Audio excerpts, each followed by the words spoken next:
Big Ten finale, this just in, between Michigan State, Tom Izzo, and Michigan. And this one was really never all that close. The home team with the domination as the Spartans work the ball around. Trey Holloman's open in the corner. He knocks down that three. Sparty up by 15. And Holloman would create some fireworks late in this game as well. A two-handed jam here. Jace Richardson. Aikens now with a steal. Jackson Kohler will finish with a right hand. 18 points off 11 Michigan turnovers in the first half alone. It was never single digits in the second half. And now this is late in the game. You see 37 seconds left. Tom Izzo is subbing out his seniors. And it's tradition at Michigan State that they will then kiss center court as they go off to a standing ovation. Two Michigan players want to stand in the way of that tradition. Holloman doesn't like it. Almost like planting your flag on the middle of a Big Ten field, which we've heard a lot about this year. Michigan State wins it after cooler heads prevail, 79-62. It's a regular season title already in the Big Ten for Tom Izzo and company, and now 2 wins over the in-state rival Wolverines. Holloman leads the way with 20. The Michigan Mountain Men, I don't know that we've come up with a good nickname for them yet nationally, but Golden and Wolf with 29 and 18 respectively. Chris Honorado in studio with you here on CBS Sports HQ, and our point guard Mike O'Donnell as well. Mike, you said before the game Michigan State's going to win, and one of the things you mentioned was the emotion that goes into senior day. We saw it play out in a big way at the end of this game. First of all, just your thoughts on what happened there at the end of the game, which will steal a lot of headlines. Well, the emotion played out when it didn't matter, right? When the game was already essentially over. That's a tradition at Michigan State, is before the game is over, you know, the seniors have an opportunity to go to half court and kiss half court, then you wave to the fans. It's a Michigan State tradition. I mean, really, essentially, you know, you don't have there's not 10 or 20 or 100 programs that do this. It's really kind of a Michigan State thing. You had 2 Michigan players standing at half court.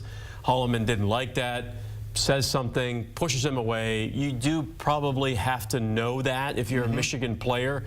I can understand if that was forgotten.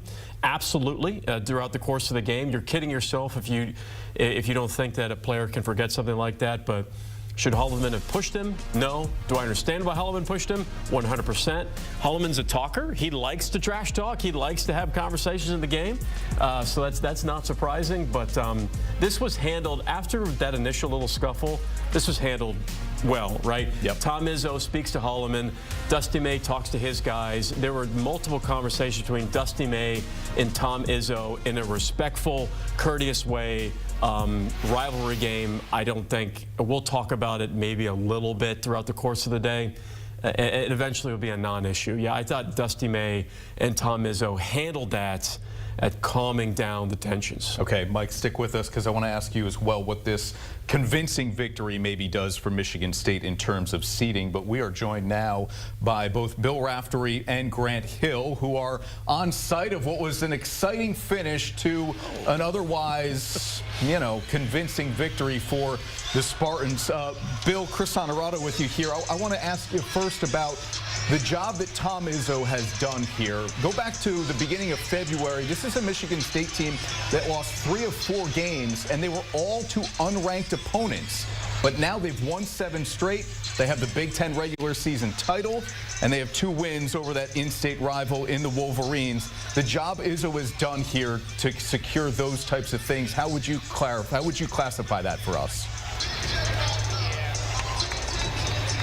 Well, I think it all started in the summer with a trip, a tour, being together, establishing the guidelines. Everybody's going to have to be involved in this program. The growth has been extraordinary. Before the game, were saying if they get a couple of guys to step up offensively, the way they guard, the way they push the ball, the way they rebound, free throws they make, they don't turn the ball over, they are just a tough out. But the attitude that they personify is extraordinary and so healthy for college basketball. Yeah, I agree. I mean, it's really refreshing. I've seen them now for the first time in person. This team is dangerous. The strength in numbers, it's real. There's a real spirit amongst this group. They like each other. They play for one another. Of course, they embody Michigan State basketball. And we talk about the bigs, the physicality, but I love their guards. You need great guards in the tournament, guards who can go get a bucket. You have that with Holloman. You have it with Akins. You have it with Richardson, guys that can make plays when the clock gets low. So this team, obviously winning the Big Ten regular season, but I like them not just in the Big Ten tournament, but also in the big dance as well. All right, guys, this is coming from somebody who may have been the furthest thing from a math major, although my mom was a math professor at FDU, Bill. Shout out to the Knights. It can't be all computers and metrics this time of year, right? We have to look at what we have actually seen play out on the court. And so, Grant, I'll ask you, when Michigan State wins a game like this in the fashion that it did, how far can it go in the committee's mind to potentially being a 1 seed come Selection Sunday? Yeah, that's a great question. I mean, I think this team, how dominant they were in this first half. They came out, they really sent a message. It's a possibility. Right now they're on that 2 line, but I think if they can continue into next week, at least get to Sunday, get to the Big Ten Conference final game, I think they have a real chance of being a #1 seed. We know Tom Izzo believes that. I'm not a numbers guy either. My mom was a mathematician. I was not. It skipped a generation. But I do think that there's a possibility, particularly with how this team has played as of late. The more you watch them, they make you believers. Maybe it'll make the committee believers as well.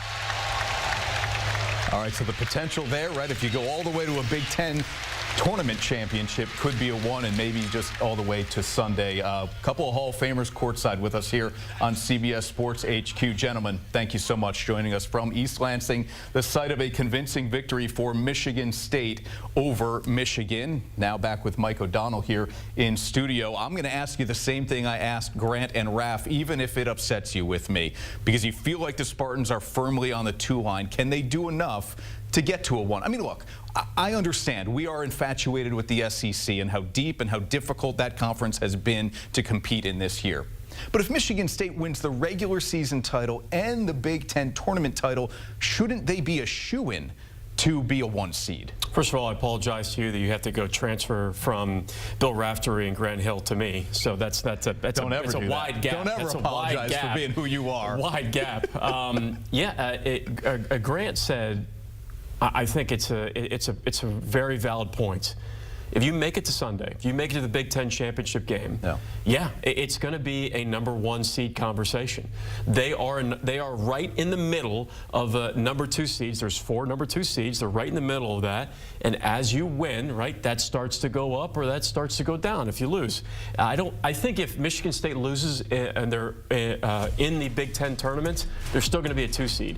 If they get to Sunday, like Grant said, a 1 seed is more than a possibility. And then Raf said another great thing. The more you see them, the more you believe in them. We watched the game together, Chris.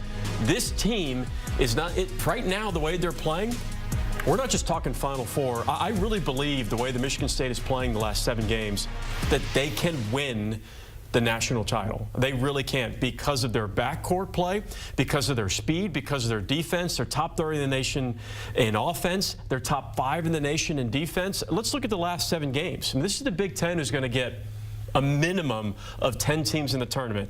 They're 7-0 in their last 7, so Illinois, win. Purdue, win. Michigan, Maryland, Wisconsin, Iowa, Michigan. The only team in those 7, that's that group of 7, that isn't capable of playing in the Sweet 16 is Iowa. That's the only team. And I mean, we've seen stranger things happen. Iowa can win the Big Ten tournament and they can play and pull an NC State. But you look at those teams that they beat. I mean, all those 6 teams absolutely are Sweet 16 teams, and Michigan State's handling every single one.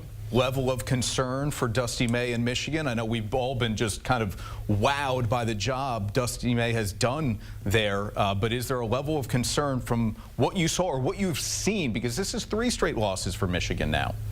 Okay, so the level of concern would come from a micro conversation. Yep. I think we need to pump the brakes on, and it's not, I'm saying that you're saying that.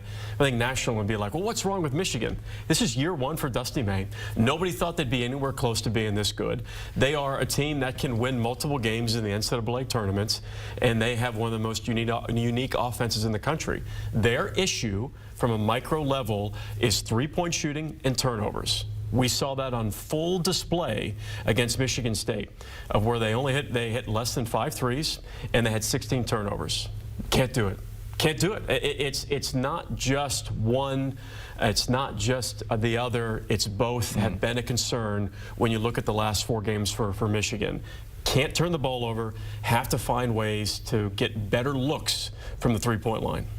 Analysis like that from Mike O'Donnell all March long here on CBS Sports HQ after a big win for Michigan State at home on Senior Day.